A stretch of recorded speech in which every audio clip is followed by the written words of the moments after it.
जन्मजात विचार नहीं। अपने पूर्ववर्ती दार्शनिकों की भांति अफलातून सारे परिवर्तनों के परोक्ष में शाश्वत और अपरिवर्तनीय तत्व की खोज करना चाहता था। इसलिए उसने परफेक्ट या श्रेष्ठ विचार ढूंढ निकाले जो इंद्रिय जगत से अधिक अच्छे श्रेष्ठ थे। इससे भी आगे बढ़कर अफलातून का विश्वास था कि प्राकृतिक सत्ता की तुलना में विचार अधिक वास्तविक थे।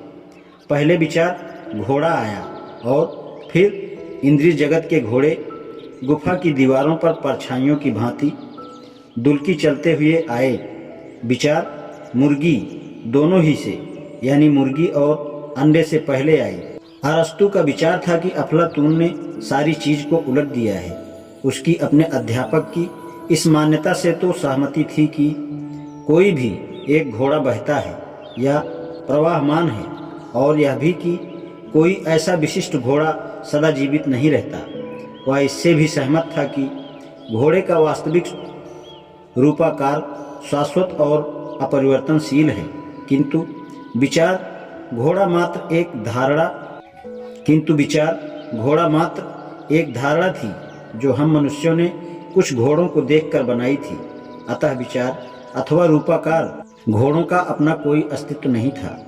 अरस्तु के लिए विचार अथवा रूपाकार घोड़ा घोड़े के लक्षणों को देख समझकर बना था, जिसकी परिभाषा आज हम घोड़ा जाति स्पीशीज के रूप में करते हैं।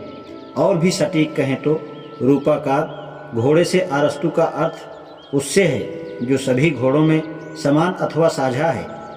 और यहाँ जिंजर ब्रेड के सांचे वाले रूपक की बात नहीं चलेगी, क्योंकि सांचे का अस्तित्व जिंजर ब्रेड कुकीज से अलग तथा स्वतंत्र है।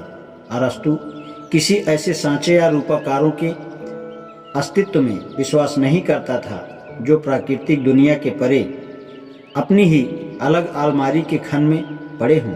इसके विपरीत अरस्तु के लिए रूपाकार चीज़ों में ही थे, क्योंकि यह इन चीज़ों की खास विशेषता या लक्षण थे।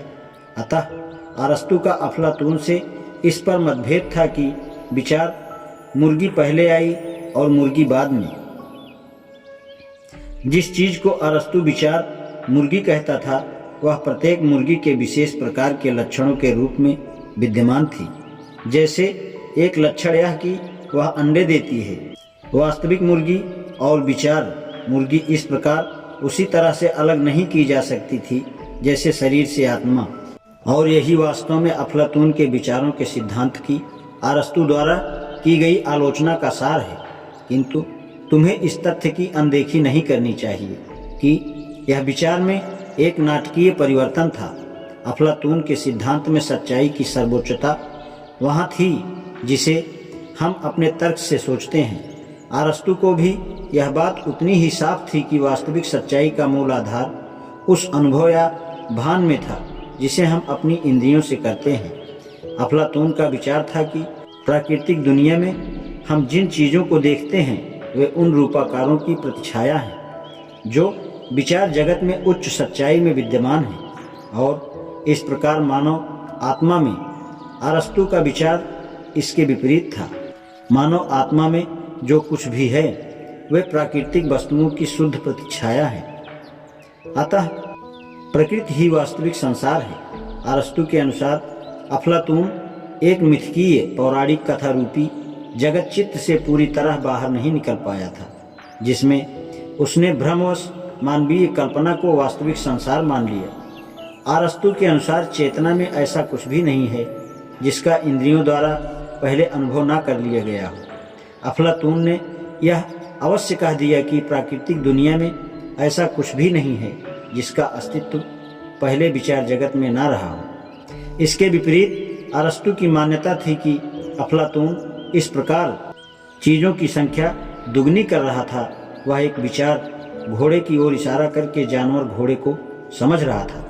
किंतु यह किस प्रकार का स्पष्टीकरण है सोफी? विचार घोड़ा कहाँ से आता है? मेरा प्रश्न यह है, क्या कोई तीसरा घोड़ा नहीं हो सकता जिसकी नकल करके विचार घोड़े की रचना की गई है?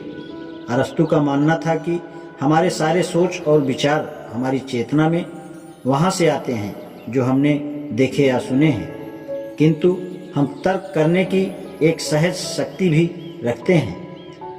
हमारे विचार जन्मजात नहीं हैं, जैसा अफलातून कहता था, किंतु हम में अपनी सारी इंद्रिय जनित छापों को श्रेणियों और वर्गों में संगठित करने की सहज क्षमता है। और यह सारी धारणाएं या विचार जैसे पत्थर, पौधा, जानवर और मानव इसी प्रकार बने हैं, और इसी प्रकार बने हैं घोड़े, लॉबस्टर, कुत्ते संबंधी विचार। अरस्तु ने यह अस्वीकार नहीं किया कि मनुष्य के पास एक सहज जन्मजात तर्क क्षमता है। वास्तव में अरस्तु के अनुसार यह तर्क ही है जो मनुष्य की अन्य जीवों से अलग पहचान का लक्षण है। किंतु जब तक हम किसी चीज का इंद्रियों से भान नहीं कर लेते, तब तक हमारा तर्क पूरा खाली है। अतः आदमी के कोई जन्मजात विचार नहीं है। आज इतना ही, शेष कल। धन्यवाद।